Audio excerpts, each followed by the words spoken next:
Olá!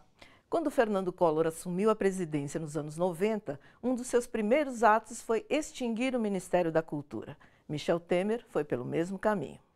Ao contrário do que se supõe, isso não significa que o Ministério fosse desimportante. Ao contrário, qualquer governo autoritário faz dessa a sua primeira providência. Talvez porque saiba que a cultura é que dá identidade a um povo, que conta a sua história, relembra o seu passado e projeta o seu futuro. Os artistas, como parte desse povo, escrevem, cantam, dançam, pintam, exibem os governos para o bem e para o mal. É só lembrarmos de como incomodaram a ditadura, de como foram censurados, calados, exilados. A cultura é uma poderosa ferramenta de resistência. Estamos vivendo mais uma vez o desmanche de inúmeras políticas públicas nessa área.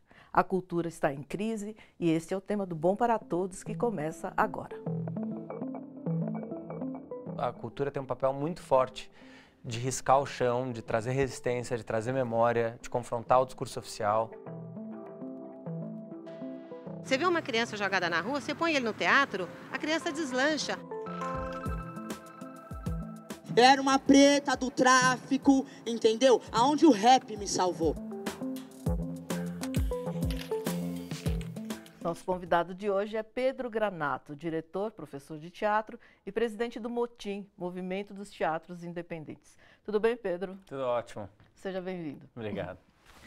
É um efeito cascata. Se não existem políticas públicas na área de cultura no governo federal, municípios e estados se sentem desobrigados de investir nessa área fundamental para o desenvolvimento de qualquer nação.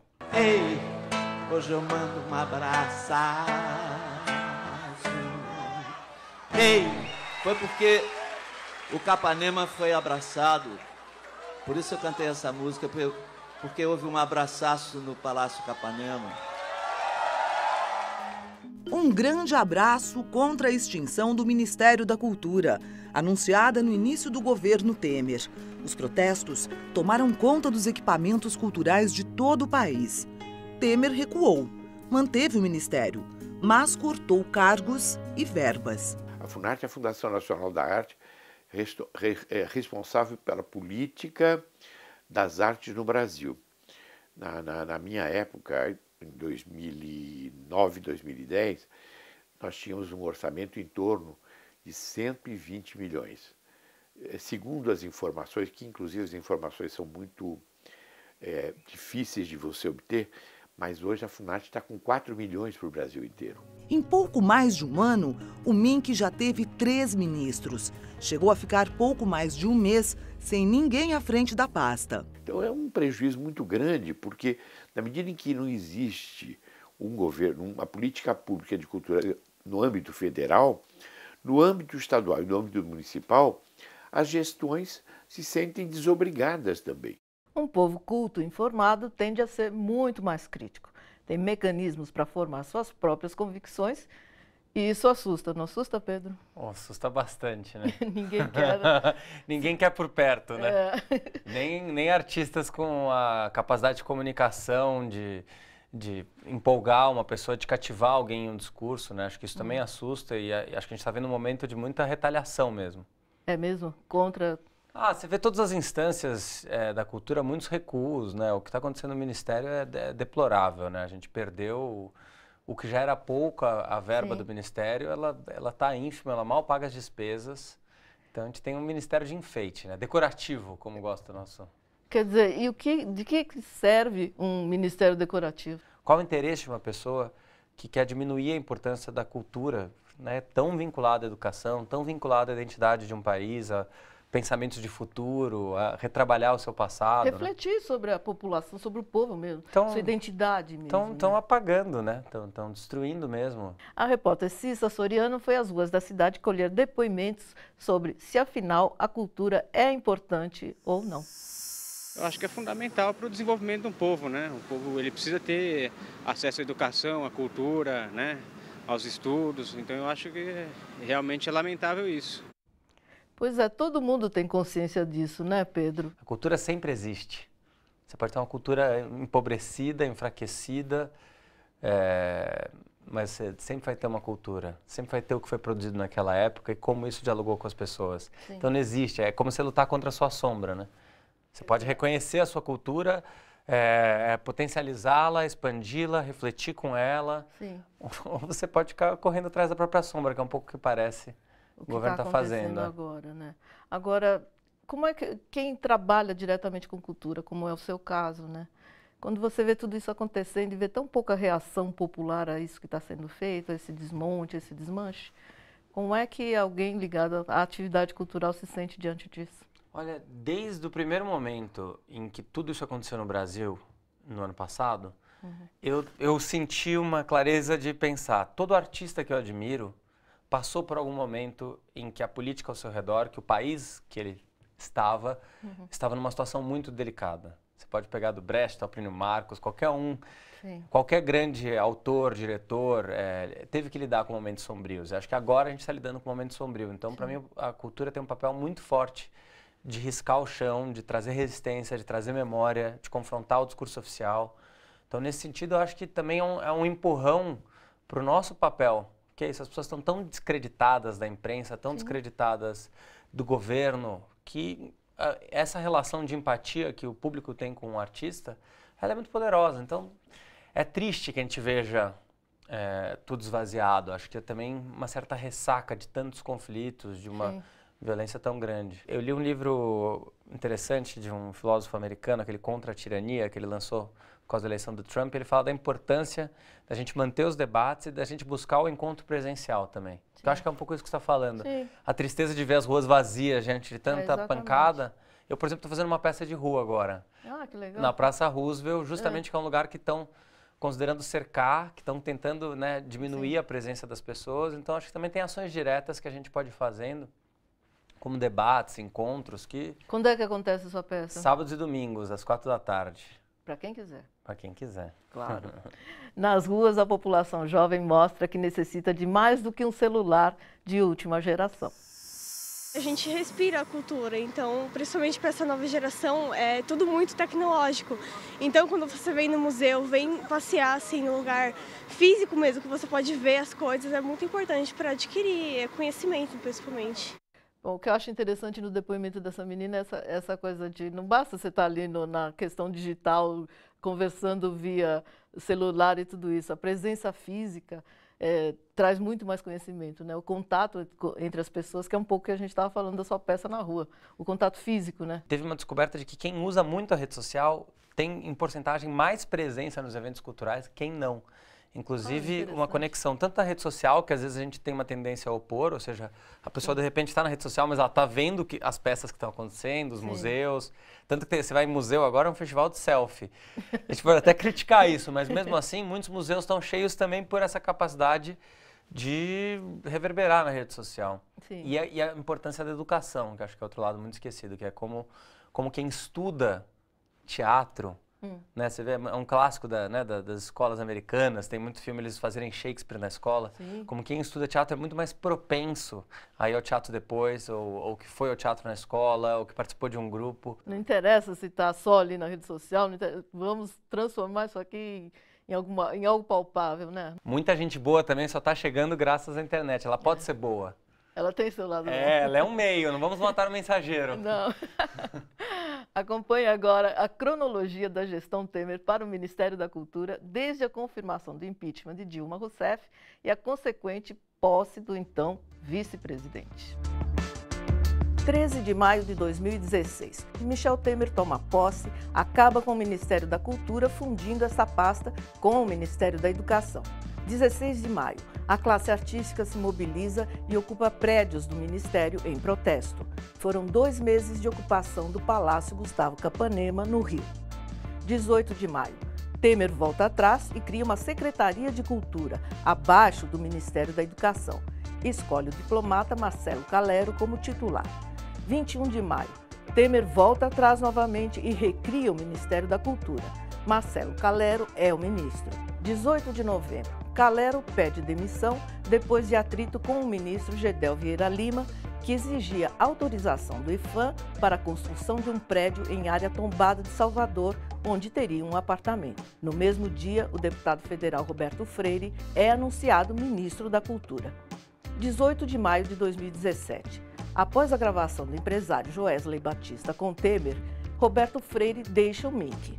O cineasta João Batista de Andrade assume interinamente. 16 de junho. João Batista de Andrade pede demissão do ministério. Sérgio Sá Leitão, o preferido de Temer, é atualmente ministro da Cultura. Trabalha com corte de 43% das verbas para 2017.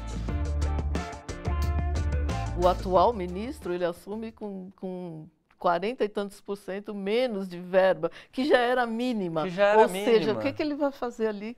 Então, eu acho que ele vai botar no currículo dele, mas na real acho que ele está se inscrevendo numa página negra da história mesmo. Um momento que para a cultura realmente houve poucos momentos. Eu não vi, minha geração, acho que é o momento mais assustador, mais perigoso, mais destrutivo para a cultura que a gente já viu é esse de agora. Me lembra um pouco o desmonte que o Collor fez mesmo. Sim.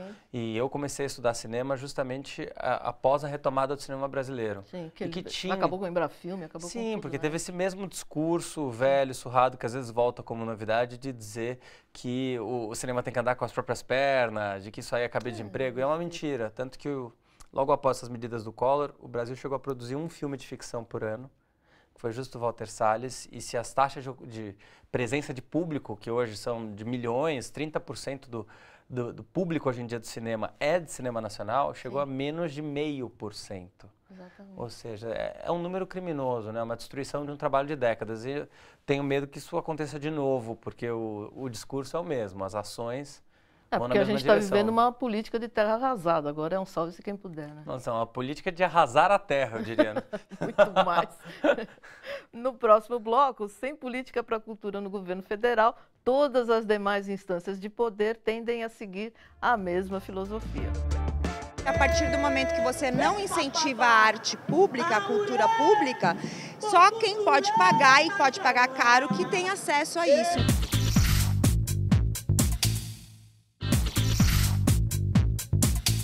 O governo municipal de São Paulo e o estadual adotam a mesma filosofia quando se trata de cultura, o desmonte. A última novidade é a censura a livros que tratam, por exemplo, do período da ditadura no Brasil. E mais, encerramento de cursos e parcerias, fim de orquestras, corte de gastos e de pessoal. Essas medidas atingem diretamente quem não tem dinheiro para ter acesso à cultura.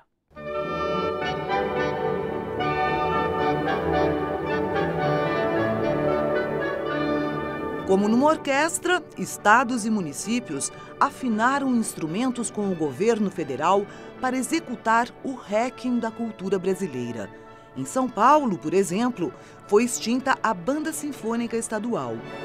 A Escola Tom Jobim, referência na formação de músicos, sofreu corte de vagas e de funcionários. Tudo sob protesto da comunidade artística e do público. Dória!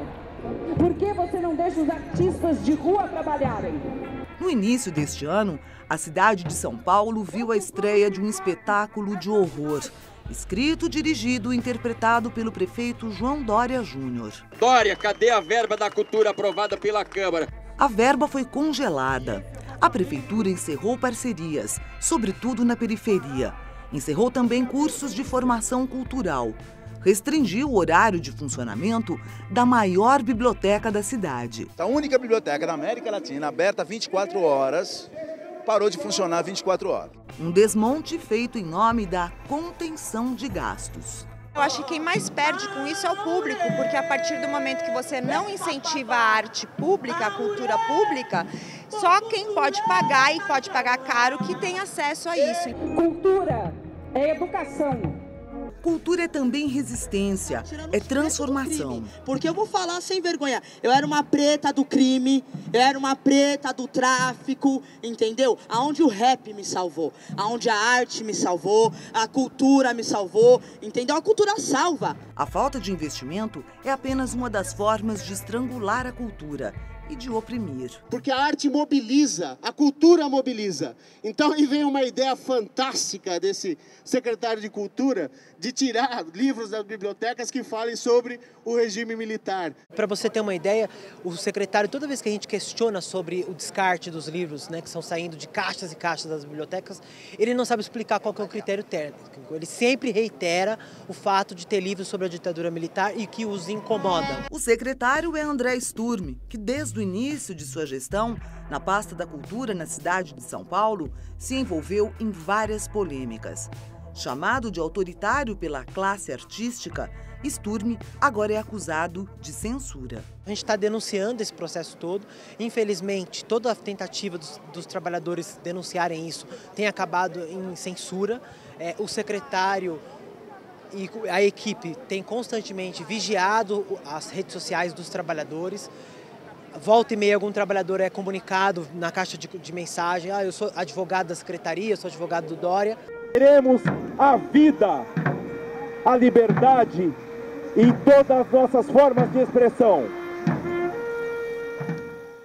Sempre houve no país uma tendência à valorização da chamada alta cultura, entre aspas, né? Em detrimento da cultura popular. Mas, pelo que estamos vendo em São Paulo, nem erudito e muito menos popular estão se salvando do desmonte.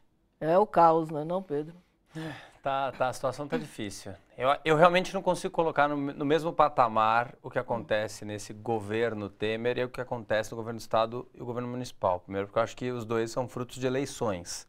Sim. E isso já muda toda a representatividade. Coisa. Não, mas é importante.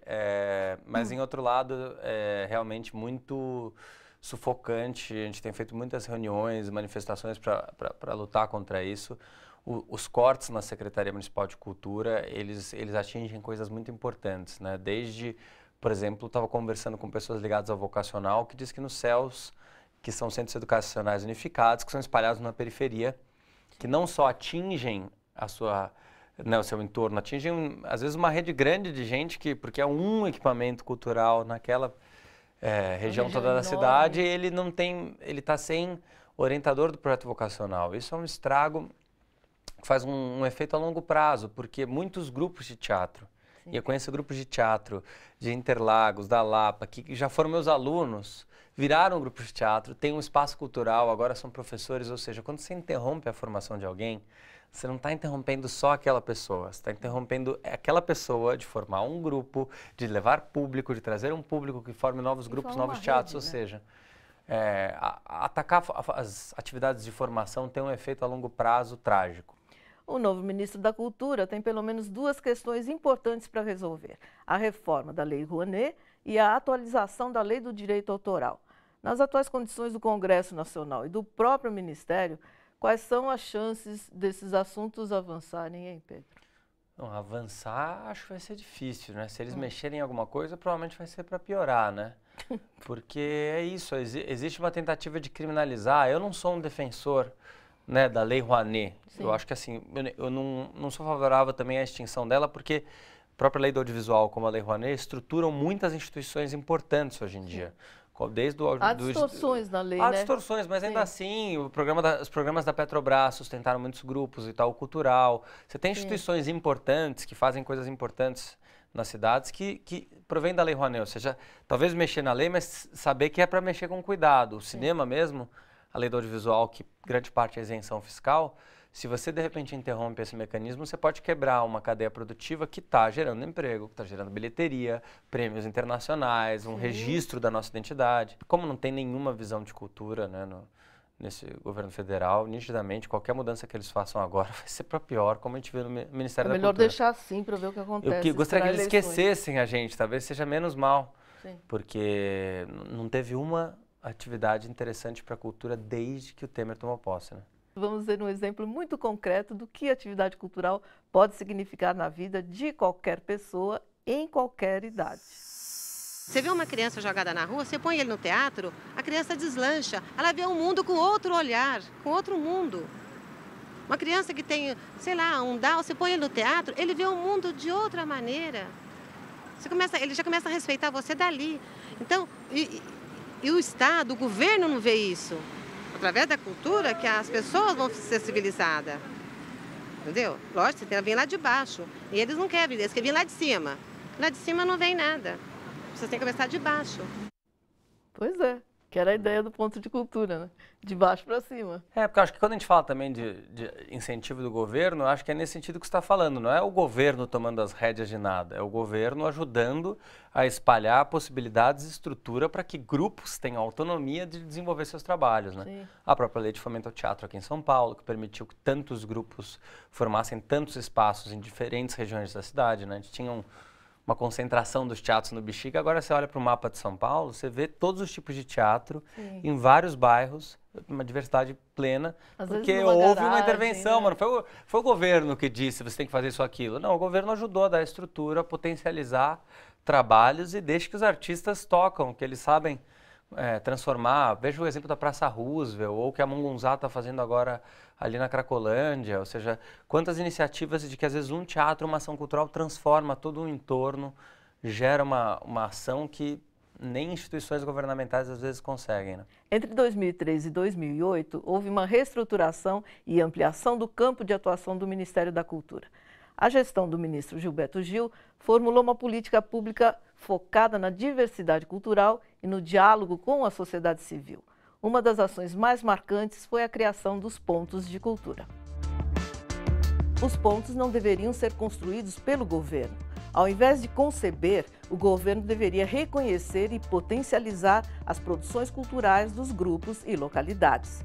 Surgiram então pontos de cultura de grupos de escola de samba, de rap, teatro, música, dança, museus, associações de moradores, aldeias indígenas, quilombolas, assentamentos rurais, núcleos de extensão universitária. A gestão do ponto era realizada pelos próprios membros da comunidade.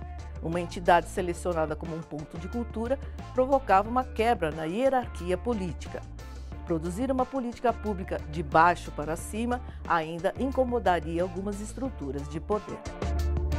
Como pessoa ligada à cultura e ao teatro e no convívio com a classe artística, você pode nos dizer que espírito impera na categoria nesse momento? Existe algum otimismo? Não tem otimismo nenhum.